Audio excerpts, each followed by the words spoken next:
This is the John Meccico Show on Talk Radio 1680 KGED. Now, here is John Meccico. All right, welcome to Talk Radio 1680 KGED. This is the John Meccico Show, and he is here in the present. And we have a lot to talk about today. We got a lot of different subject matters. I don't even know if I'm going to cover all this today, but if not, we'll save it for tomorrow. Don't worry. We're going to talk about media culpability, the OMAR-TALIB, and the terrorist group that they may be, that nobody ever talks about in the media, that they are affiliated with, and this was part of this planned trip that got canceled by Talib. We're going to get into a little bit about Bill Maher actually calling out these two. Stay tuned. It should be a fun show. And welcome to Facebook audience as well. Thank you, guys. Appreciate it. All right. For you guys that have been listening to the show, you guys know that one of the things that I get just extremely irritated about is the fact of how the left have in their back pockets the three big megaphones that people get their information from. And those three megaphones being the news media, academia, basically universities, and now even getting into high schools, and Hollywood. They in their back pocket, they have all three of these big megaphones. All three of these outlets are constantly feeding people with misinformation. And instead of reporting the news for what the actual news is, they write articles or teach in classrooms or produce movies in a way that doesn't allow you the opportunity to think for yourself, but impress upon you what to think. This is something that just irks me to no end. And we have a generation of kids who are growing up being told what to think instead of learning how to think. It's just a huge pet peeve of mine. They will try. This is, one of the three, all three of these big megaphones. They will try to hit you with the same narrative so often, trying to impress on the reader or the viewer to think as well as evoke emotionally a positive pro-left agenda. This bothers me to no end, if you haven't been able to tell already in the first 2-3 minutes of the show. And if you are one of the brave few who can see through their agenda, then they go to plan B, which is to name call and expose their identity politics. See, they have plan A, and they're just going to hit you with it. And if you're still smart enough to fight back, oh, you're a racist, you're a homophobe, you're a misogynist, you're whatever, all the different phobias that they come up with. Basically, they can't fight us on the facts, and they can't fight us on simple logic. So let's assassinate their character. Let's make them look as bad a person as we can. It kind of reminds you of being, as a school kid, being in the playgrounds, and you're having a discussion. Let's say you're having a verbal argument with somebody, and they realize that they can't argue any longer, and it's one of those, oh yeah, well, your mama's fat, or your mama's ugly, or it gets down to being almost that childish. Now, this all leads me to the New York Times story. You may have heard about this in recent days. For those of you who haven't, let me give you a background on this. There was a transcript that was obtained last Thursday that has its chief or its top editor, a guy named Dean Beckwith, saying this. It got trickier after, and it's believed that he's talking about the Russian collusion story. It went from being a story about whether the Trump campaign, this is all in quotes, air quotes here, it went from being a story about whether the Trump campaign had colluded with Russia and obstruction of justice to being a more head-on story about the president's character. He says, we built our newsroom to cover one story, and we did it truly well. What he fails to mention in the story is that it fell flat on its face. But he goes on. Now we have to regroup and shift our resources and emphasis to take on a different story. When answering a question, or maybe it was more of a statement, and I'm going to paraphrase this, by one of his staff members regarding what exactly is racism anymore, that the lines appear so blurred that the kid or the young man, that one of his staffers, he's actually confused. What is racism anymore? Because what I grew up thinking it was, and what the New York Times is telling me it is is two different things. Mr. Beckwet answers, quote, race in the next year, and I think this is, to be frank, what I would hope you come away from this discussion with. Race in the next year is going to be a huge part of the American story. And I mean race in terms of not only African Americans. I'm sorry, let me repeat that. And I mean race in terms not only of African Americans and their relationship with Donald Trump, but Latinos and immigration. The New York Times gets caught saying this. And it just disgusts me. When I see these kind of stories, it just exacerbates me. About a month or so ago, on this show, we looked at Donald Trump's history and we asked, is our president a racist? And these are going to be some of the talking points that I said back then. Some of you will remember, those of you that are new to the show, you'll want to hear this. When Trump was a private citizen and he was using his millions, if not billions of dollars, he was using them to help black communities. The real estate mogul had the praise of none other than Jesse Jackson. In 1998 and 1999, Trump worked with Jackson's Rainbow/Push coalition to help offer a way to get African Americans into corporate America and improve their communities through building projects and jobs. Jackson praised Trump's savvy business aplomb not once, but twice. He said, we need your building skills, your gusto, your whatever it is that you have for people on Wall Street to represent diversity. And we thank you for coming tonight. Let's give Donald Trump a big hand. This was at a C-SPAN event that the cameras captured. At another event a year later, Jackson introduced his friend and thanked Trump for giving blacks a face on Wall Street. Quote, when we opened this Wall Street project and we talked about it, you gave us a face, Mr. Trump, at 40 Wall Street, which was to make a statement about our having a presence there, said Jackson. Beyond that, in terms of reaching out and being inclusive, he's done that too. Jackson also applauded Trump's will to make things better for the underserved communities. In addition, Jackson thanked Trump for meeting with him in 1984 and in 1988 when he ran for president at a time when the United States would have found the idea of a black president laughable. All right. Knowing the history of Donald Trump, he's not a racist, and they need to stop with this. His history tells us so. In 2016, if there was any candidate who befriended Ben Carson, it was Donald Trump. In the 80s, there he is receiving an Ellis Island Immigration Award, taking photos with Rosa Parks and none other than Muhammad Ali. Muhammad Ali. Would a racist do that? Would somebody who thinks that Donald Trump is a racist do that? Would Muhammad Ali take pictures with someone who he thought was a racist? Think about that a second. He stared the United States government in the face because he thought what they were doing was wrong. Do you think he couldn't stare Donald Trump in the face if he thought he was a racist? No, Muhammad Ali would not do that. And I'm just sick and tired of this media push regarding racism. It's simply ridiculous. And what do they point to? They point to the Charlottesville thing, right? You know, he said that there were good people on both sides. And they try to pull the wool over your eyes because he was not talking about the white supremacy and the racial battle that was going on there. There were groups that were for taking the Robert E. Lee statue down, and there were people that wanted to keep it up, and they were fighting with each other. And Donald Trump said, there are good people on both sides. He was not talking about white supremacists. And matter of fact, the white supremacy group, he condemned them vehemently at that time.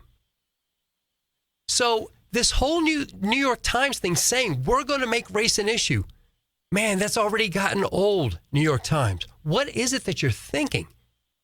This is again going to fall flat on its face, just like the Russia collusion hoax that you guys were trying to perpetrate as like, this is the thing, and we've got them, and you're waiting for the Mueller report. I mean, stop it. It's absolutely absurd. You're just, again, going to fall flat on your face with this. And, That's why you're fake news, and that's why you have no credibility, and that's why Donald Trump is constantly calling you out. We're not finished with this subject. See you back at the break. You're listening to Talk Radio 1680 KGED. Our phone numbers are 559-442-1680. Chime in if you have any thoughts. See you after the break.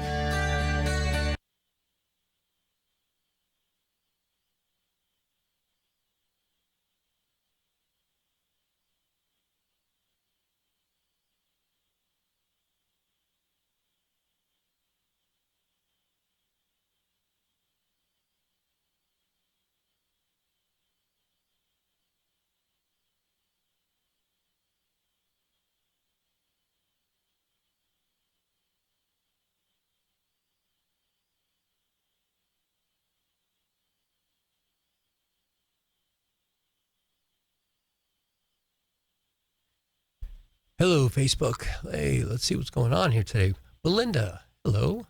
Elaine from Jersey, always glad to hear from you. Carol, thank you. You were on yesterday. Lisa's telling me I'm spot on. You go, girl.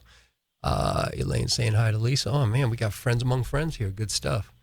Belinda, but all of them are known for their lies. The only one we need to worry about is the indoctrination of our children. Yeah, we do need to worry about that.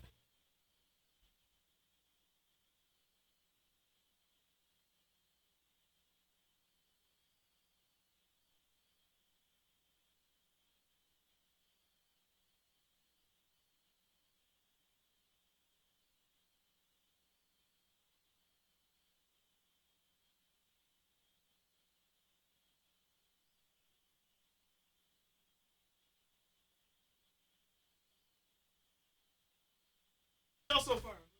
Oh, thanks.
Back to the John Meccico Show on the Valley's new talk leader, Talk Radio 1680 KGED. All right, guys, welcome back to Talk Radio 1680 KGED, the Central Valley's home for all things campaign 2020.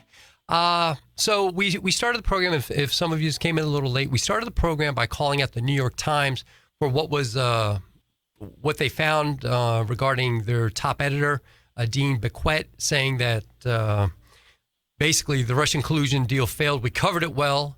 He fails to mention that they fell flat on their face with it. But that, listen, next year, he's telling the staffers this, next year, race is going to be the thing, and we're really just going to pound Trump with this race thing. And I'm calling the New York Times out on this. The race thing is pretty much done with. And the first segment, what I did was I went through a little bit of Trump's history and how he's getting Ellis Island immigration awards because of him being not a racist and because of him trying to help out the underserved, and how Jesse Jackson just praised him over and over for giving them a face on Wall, for giving them, when I say them, African Americans, a face on Wall Street, and how he was supportive of Jesse Jackson running in 1984 and 1988. This man is not a racist. All right. For anyone who would call him a bigot or a racist or a white supremacist, I would tell you he is doing a lousy job of it. I've never heard much about criminal reform, criminal justice reform until Donald Trump got into office. record low black unemployment, record low minority unemployment. Does this sound like somebody who's a racist? It doesn't sound like it to me. If I would think that somebody that's a racist would be doing maybe the opposite. The thing you got to remember is that no one called him a bigot or no one called him any of these things until he decided to run for president as a Republican. Until then, you never heard that word racist or bigot or any of these things come out of anybody's mouth. But run for president as a Republican? Oh, yeah. Oh, yeah. We got something for you. You're a racist. The whole white supremacist, supremacist, I should say, or neo-Nazism and all these things. His daughter is married to a Jewish man. There's a town in Israel named after him. Do you think a white supremacist or a neo-Nazi gets a town in Israel named after them? No. It doesn't happen that way. The New York Times, to come out and for us to find out what their game plan is just, it's asinine. I can't say it any other way. Now, some of you older people, when I say older, maybe over 40 or so, but you remember I don't even know if they say this anymore, but they used to tell you, listen, you got to go to school because you've got to go to school to learn the 3 R's. And it was a play on words. It was reading, writing, and arithmetic. The left has been peddling their own 3 R's of late, and it's been a disaster for them thus far. What are their 3 R's? Russian collusion, racism, and now this whole idea of a possible recession. Although we have more jobs out there than people that are unemployed. Wages are going up. They say this because there was a dip in the stock market. And we talked about yesterday, one of the reasons that this dip in the stock market was occurring probably has a lot to do with the Hong Kong protesters, not so much these tariffs as everybody's claiming. So we made a case for that yesterday. I don't want to go over that again today. Now, so crazy is this that many of those on the left, they're hoping for a recession, thinking that it's going to get Donald Trump out of office. How much hate can be in someone's heart for this guy? That's the part that really just baffles me. How much hate do you have to have for this guy that you want your country to do worse? What is wrong with you? Bill Maher, who we're actually going to talk about later, he's one of those guys, and he doesn't hide from it. He says, he just hates Donald Trump so much that he wants the country to go into a recession. I just don't understand how you could want any American to do bad. Listen, I didn't vote for Barack Obama the first time. I didn't vote for him the second time. But I never wanted to see the country do bad. I never wanted that. And I'm sure most conservatives did not want that. But these guys, they don't hide from it. All right. So then I have to ask myself, what is it that this guy has done to you that gives you that much hate in your heart? Lowering your taxes? Increasing your retirement funds? He brought jobs back to our country? Lowest unemployment rate in over half a century? Maybe it's that he made our military strong once again. Maybe you don't like that he took care of our vets. Maybe you're upset that he gave us a strong presence once again in our foreign relations. Maybe you're upset that he finally called out China for the theft of our intellectual properties and he put a halt to them getting rich off of us. Did that upset you? Is that why you hate him so much? Maybe just recently the fact that he got Mexico to actually detain thousands that are trying to cross the border illegally because of a pact that he made with Mexico? Yeah, up to 30,000 last month did not cross the border that would have crossed the border if it wasn't for Trump's deal that he made with Mexico about 2 months ago. You haven't heard much about border crossing recently, have you? No, you haven't. Thank Donald J. Trump for that. Are you upset that our GDP is at 3% once again? Maybe that's what's got you irked. Something that our previous president, he couldn't do in 8 years, not once. And this guy here, he's 2 for 2. Is that what's upset you so much? If in 8 years, Barack Obama could have done half of what Donald Trump has done in 2.5 years, they would want to put his face on Mount Rushmore. But instead, the guy who's done all this in 2.5 years, you hate him. 97% of the time, CNN and MSNBC, between 94 and 97% of the time, it's negative. It's negative talk about the guy who I just ran off a list off the top of my head of the things that he's done. Can you really have that much hate for this man when he's done all these things? I don't understand that. Instead, you just hate the guy. Now, keep in mind, Donald Trump was living a pretty good life before running for president.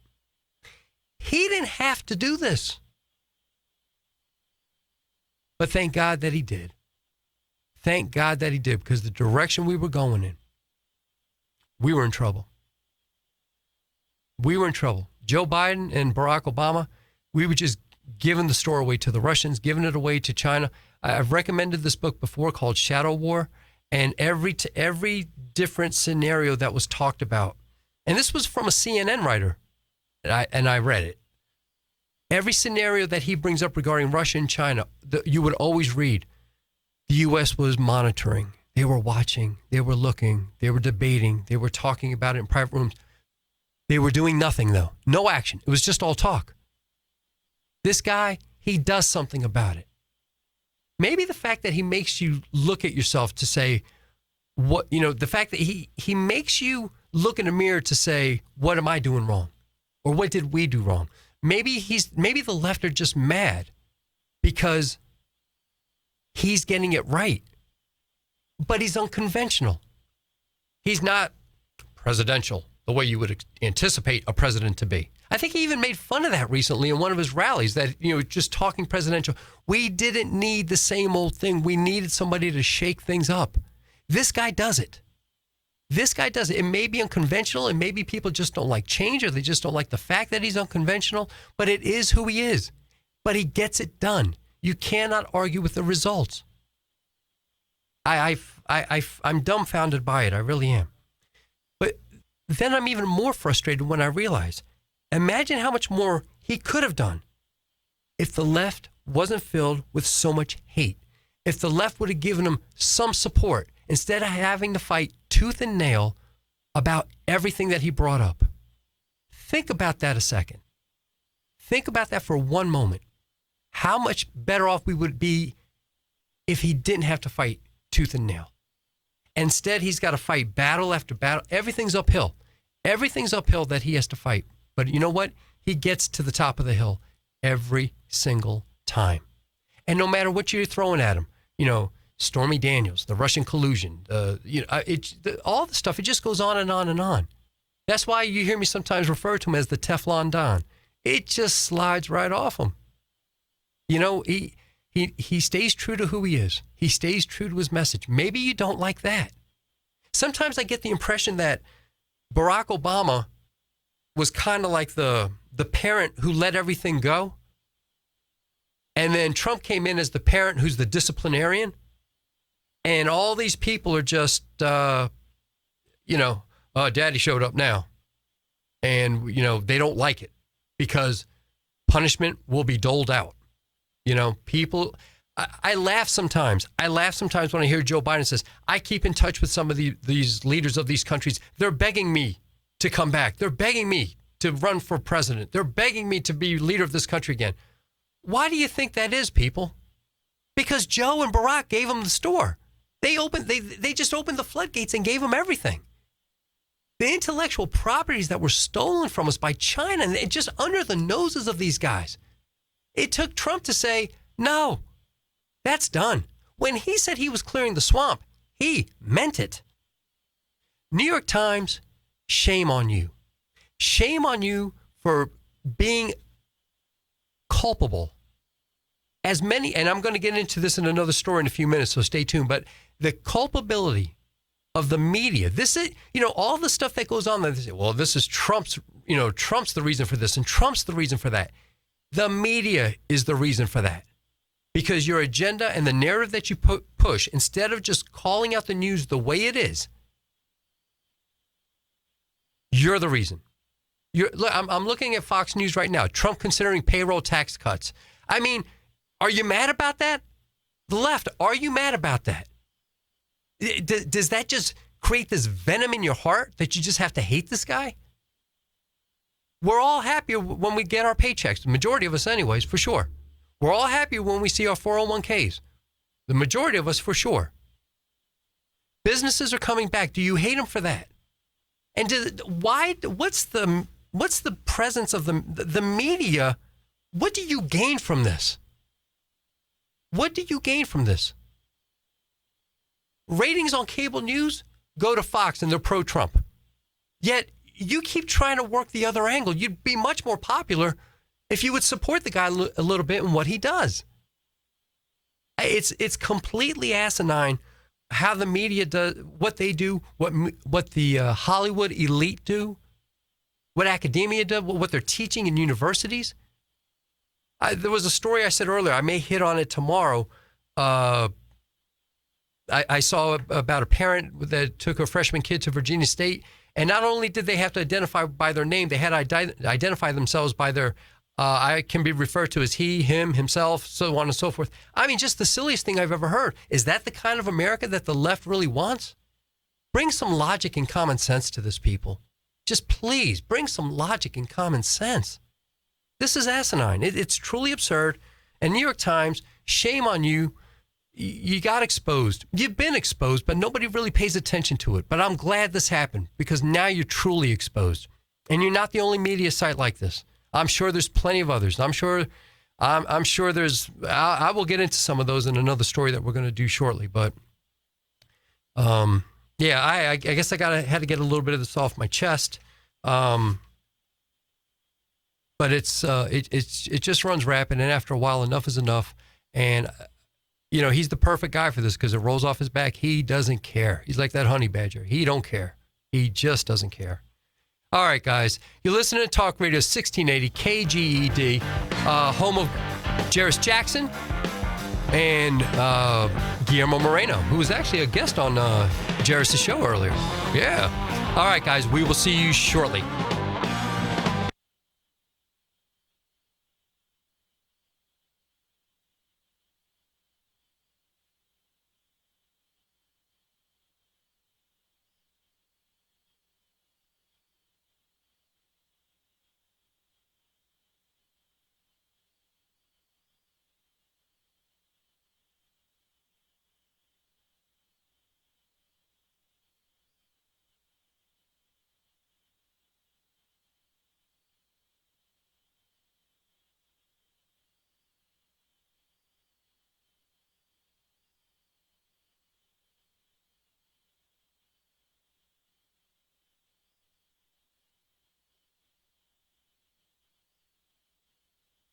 Okay, Facebook. Who said Steve? Watch out behind you. There's a guy with the "Make America Great" hat on. That was really good. That was Jairus Jackson, of course, and that was just that made me laugh. But I was right about to get it back on the air, so I couldn't say anything.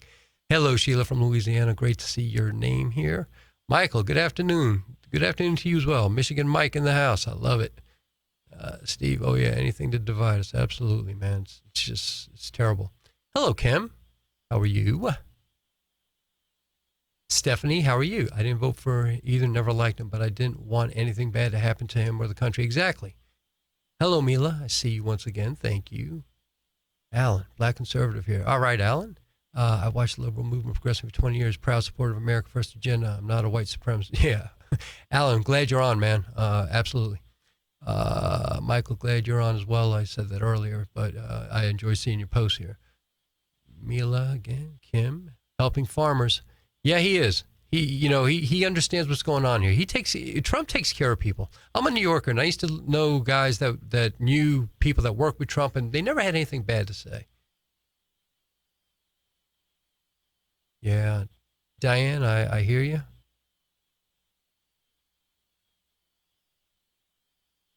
Elaine again. Calm down. You're getting sensory overload. I love it, Elaine. All right, guys. Keep them coming. I love it. Thank you so much. And by the way, I'm actually here for 2 or 3 hours again. I'm filling in for Guillermo. So stick around.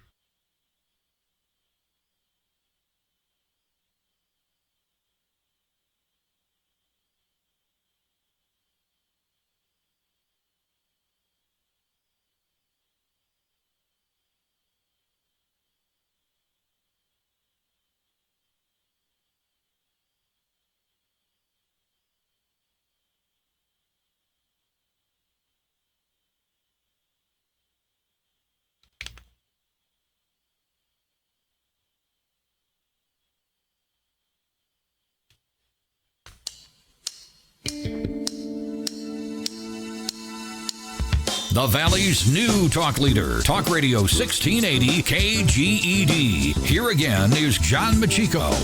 All right, guys, welcome back to the John Meccico Show. You listen to Talk Radio 1680 KGED. Our phone numbers are 559-442-1680. All right, so for the past two segments, I've just kind of bashed the media, but they deserve it, and I don't feel bad about it. And I'm going to continue with it, but talking about another story.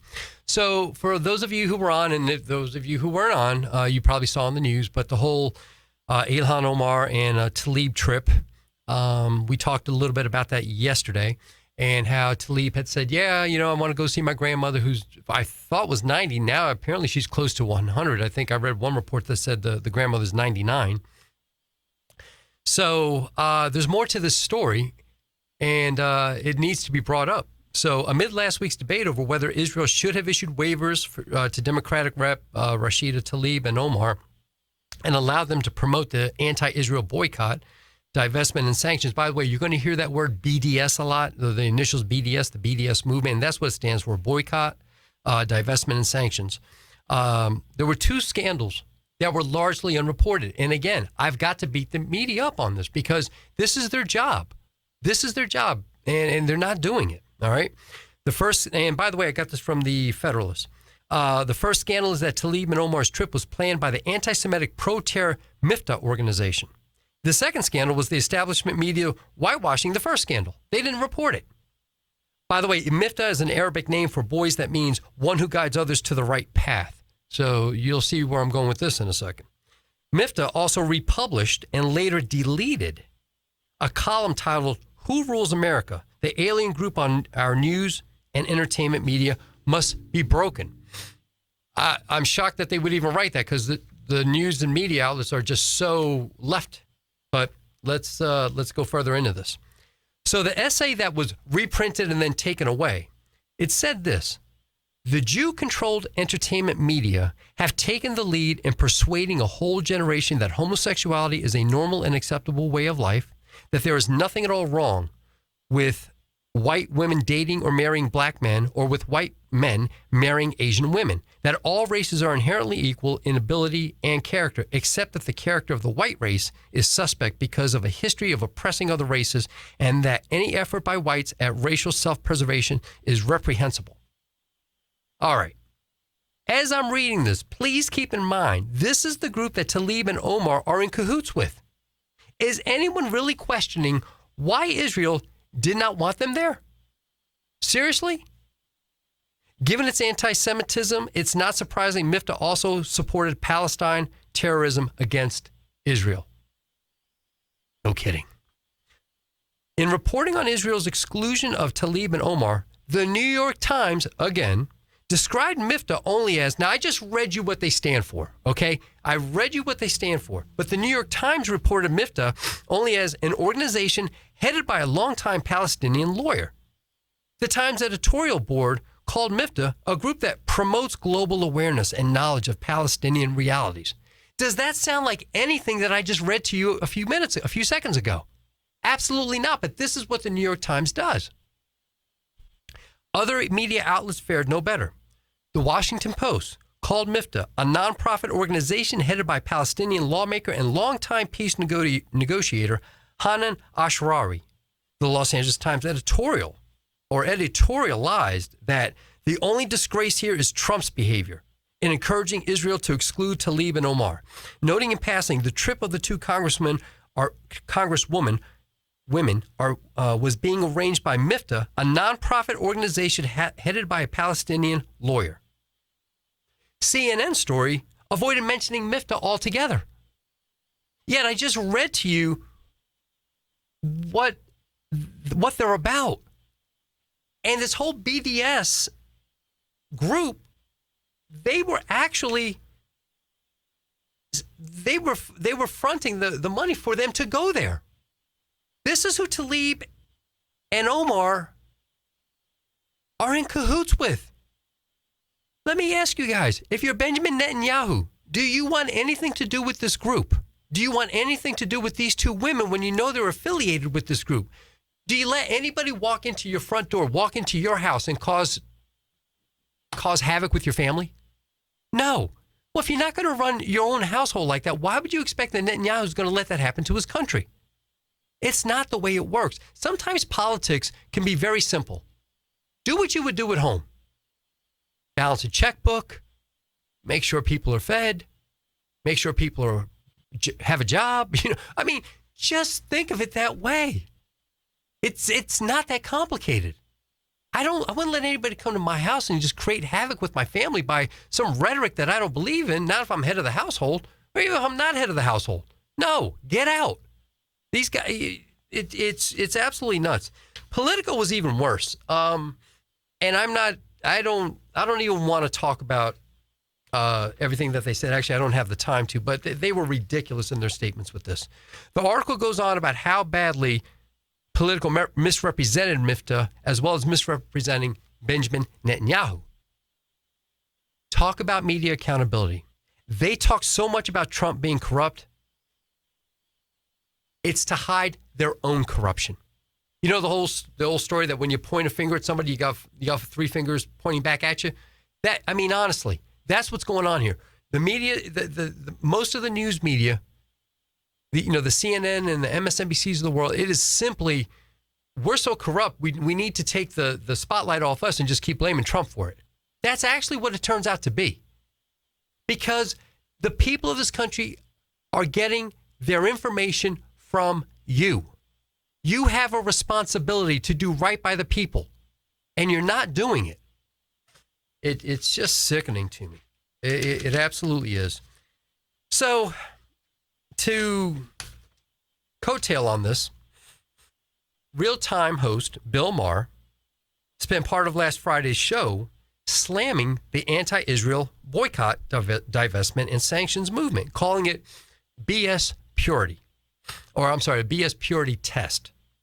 By the way, this divestment, for those of you that may be kind of confused with that word, it's just a reduction of political objectives. We want, you heard Omar yesterday, we want to pass something that's going to take away the funding that we give Israel for certain things and stuff like that. That's what divestment is. Instead of investing, you're divesting, you're taking away from. So just think of it like that.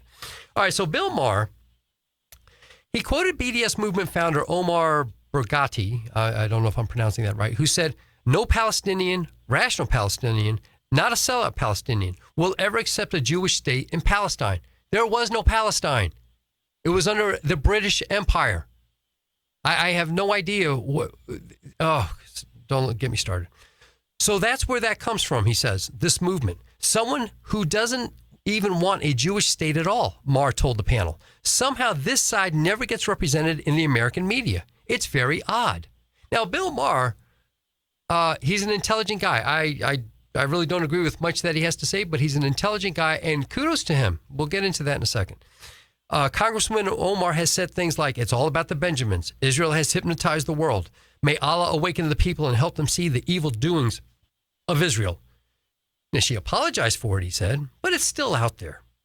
"I see why they don't get a hero's welcome." Yeah, Bill, I'm glad that you do, but so many on the left don't. They don't. Maybe because they don't get the full story. It's very disheartening. I don't know how else to really say it. But kudos to Bill Maher, like I said, for putting this out there.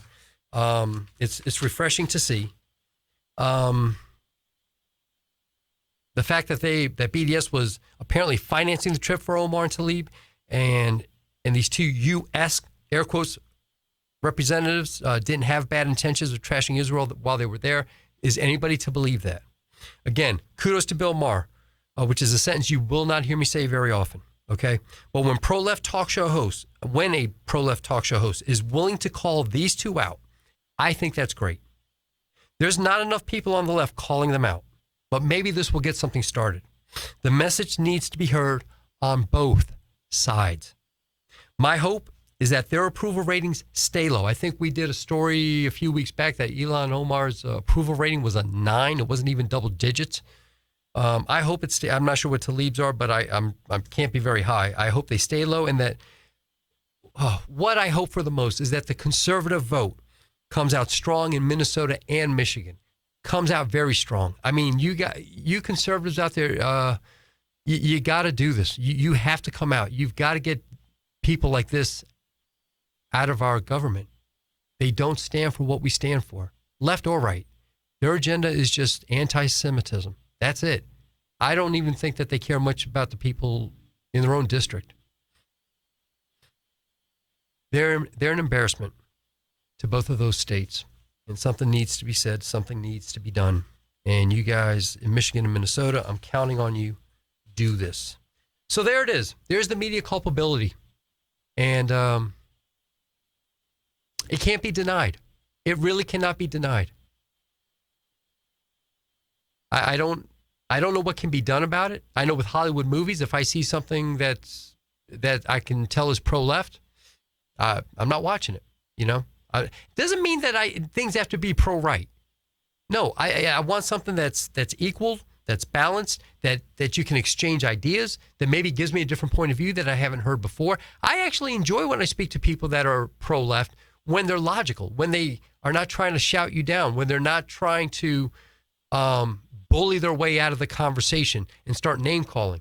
I enjoy the idea of just, okay, this is how this person sees this thing. I never thought about that before. Let me think about it. Let me see if I have a logical point that talks about that. You know, maybe there's good points to be said, but no, our media, are the three megaphones out there, they're not about helping us. They're not about helping us at all. Become diverse, unified. They're about us being diversified. Trump's not causing the diversification. Trump's not causing us to be divided. The media is causing us to be divided. Guys, you're listening to Talk Radio 1680 KGED, the John Meccico Show. Our phone numbers are 559-442-1680. The home of Guillermo Moreno at 5. Be back shortly.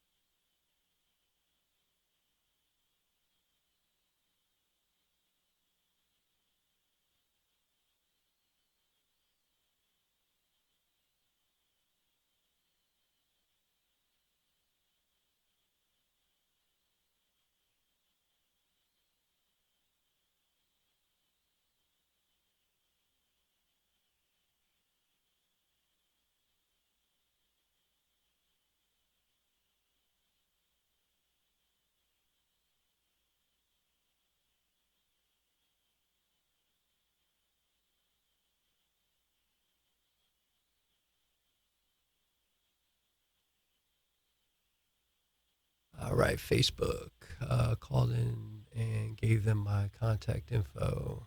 Okay. Not sure if that's Steve from Illinois or not. Sheila, president is a grandfather. Yes, it is. I'm actually going to mention that next. Good call. The current media's job is to create a false narrative and sway votes. Elaine, they reported on Tucker Carlson, Hannity, and the Ingram Show on Fox. Yeah, Elaine, that's the only place that you get it. That's the only place that you get the news like that. That's wrong. Rosa, thanks for chiming in. I appreciate that. Yeah, they're not representing Michigan or Minnesota at all. And better all we Christians stand for our country and Israel. Thank you. Couldn't agree with you more. Jill Holmes, 2020 can't come soon enough. I agree. Maggie, hey, Maggie, haven't seen your name in a bit. Jan, Omar's districts relate to the worst in the USA for people of color. Is it really? I would love to see a study on that. De Blasio destroying the NYPD. Yeah, and Newsom is over here in our state. Yeah, Elaine, you're so very true. We finally have a president that has the guts to stand up to corrupt. Yeah, Richard, absolutely, we do.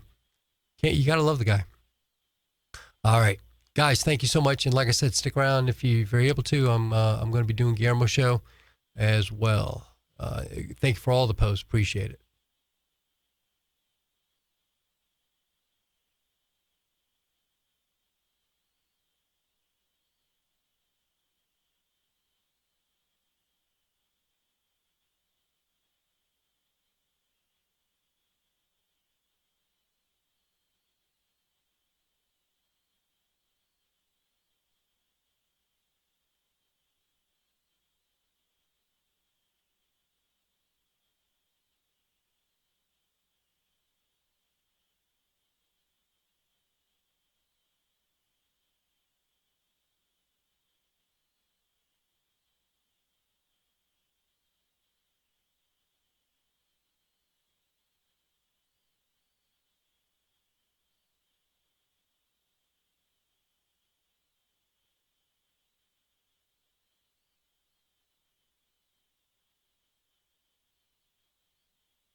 to John Meccico on Talk Radio 1680 KGED. All right, guys, welcome back to Talk Radio 1680 KGED, the home of Jairus Jackson at 2 p.m. Check him out, 2 p.m. Pacific Coast time, or Pacific Standard Time. Before I go any further, I was reminded by one of my Facebook people, was it Elaine? Who said it? Anyway, that the president is a grandfather for the 10th time. And I guess Laura and Eric had a baby girl named Carolina Dorothy Trump. And I guess that's the second kid that they have. They have a kid named Luke. So what we hope for is that she ends up looking like Mama. Mama's a beautiful woman, and that's definitely what we want to see. Look like Mama. Anyways, the president, grandfather again, good for him. It's got to be a very awesome moment in his life. And so good stuff. All right. So I want to talk about the polls. So the polls, the newest polls show that Kamala Harris is plunging. And so look what these polls are saying regarding this Democratic race. Former Vice President Joe Biden remains the clear front runner in the race for the Democratic presidential nomination in a new national poll that indicates a big drop in support for Senator Kamala Harris of California. According to CNN survey conducted by SSRS, I don't know what SSRS stands for, Harris stands at 5%. That's down 12 percentage points from CNN's last poll, which I believe was released in June. Harris saw her poll numbers surge when she knocked Biden on his heels over his opposition to federally mandated school busing integration. As far as Kamala Harris goes, I think she's going to change her script continuously until she thinks what she is saying is what the public wants to hear. She really can't afford another bad outing. She can't. They're dwindling this thing down, and she can't afford another bad outing. She needs to be consistent with her ideas. She can't be changing. She can't be flip-flopping. Stand for what you stand for and be able to defend it. But I'm not sure she's good at that. The idea is to stand for, have your ideas. You try to sell it to the American public, show them that it's a good idea, instead of changing the script and no one knows what the heck you stand for in the first place. Mayor Pete, he's tied with Harris at 5%. I can tell you right now, if you're tied with Pete Buttigieg, this isn't looking good for you. You better have a big resurgence come September 12th and 13th. A Fox News poll released Thursday indicated Biden had a 31%, Warren was at 20%, Sanders at 10%, Harris at 8%, and some of these others at 3%. Buttigieg, Cory Booker, Andrew Yang. Beto's at 3%. I don't know how he's got any percent. Honest to God, I think he's less qualified than he may be the least qualified presidential candidate I've ever seen in my life. I guess Tulsi Gabbard is at 2%, and Julian Castro I think is at 2%. He just might make it to the next to the next debate. So Castro's 2% showing helped him secure a spot on the stage at next month's third round of Democratic nomination debates. So it sounds like right now they have 10 candidates at 2%, and I think 2% is the cutoff. That's what this makes it sound like. And this poll was by 1,000. They polled 1,000 adults on this. All right, so it looks like there's going to be a major dwindling down of candidates before the third debate. Which will be in Houston, Texas on September 12th and 13th. Maybe just one of those days. I don't really know. It depends how many candidates are going to be on there. I guess we're slowly weeding out the pretenders from the contenders. The money's going to be running out on a lot of these 1% and 2% and 3% candidates very, very, very soon. And Kamala Harris she's in great danger of that if she doesn't have a good showing. The good thing is that they can dwindle it to 10. We'll only have to hear rhetoric from 10 people instead of 20, which I'd be very happy about. So a story that is kind of connected to this is I'm seeing that the old school Democrats and the new school Democrats are fighting with each other, and it's kind of fun. Former Senate Democrat leader Harry Reid had some harsh words for his party's presidential candidates, rejecting some of their health care and immigration policies. I love this. Barack Obama is telling Biden, you don't have to do this. You don't have to run. Basically, he's telling him, don't run. And now Harry Reid is chastising the Dems on the things that they're running on. Old school and new school clashing. These people running for the Democratic primary, they may want to listen to what Reid has to say. I would not say this normally, but they may want to.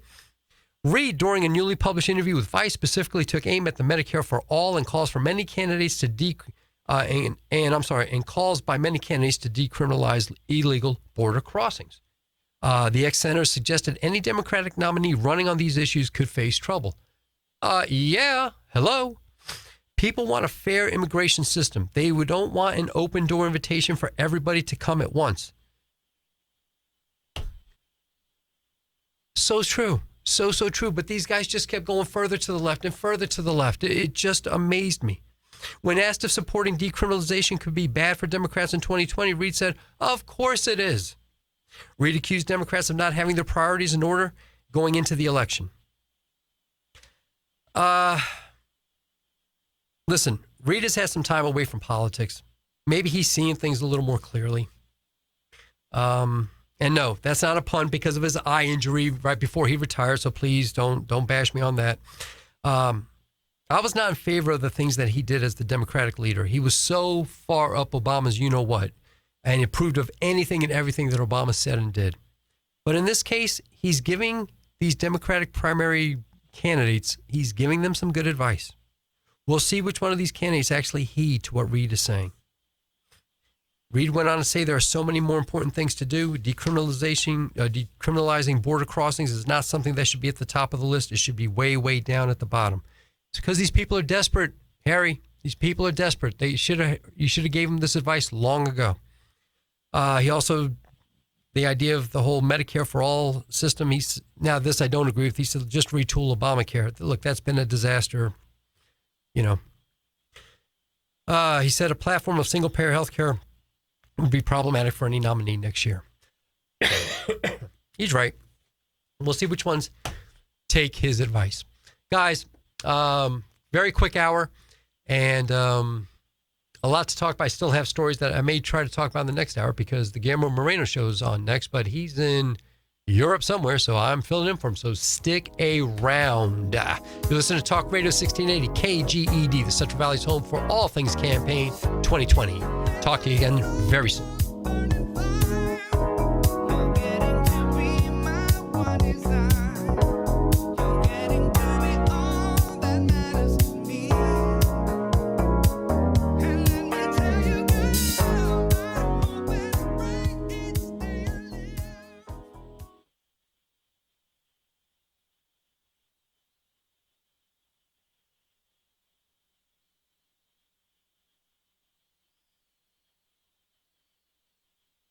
All right, guys. Facebook again. All right, Maggie, I agree with you. If Trump wasn't president, man, we would be in a dark place. I agree. Richard, if the forgotten men and women of our country, so be it.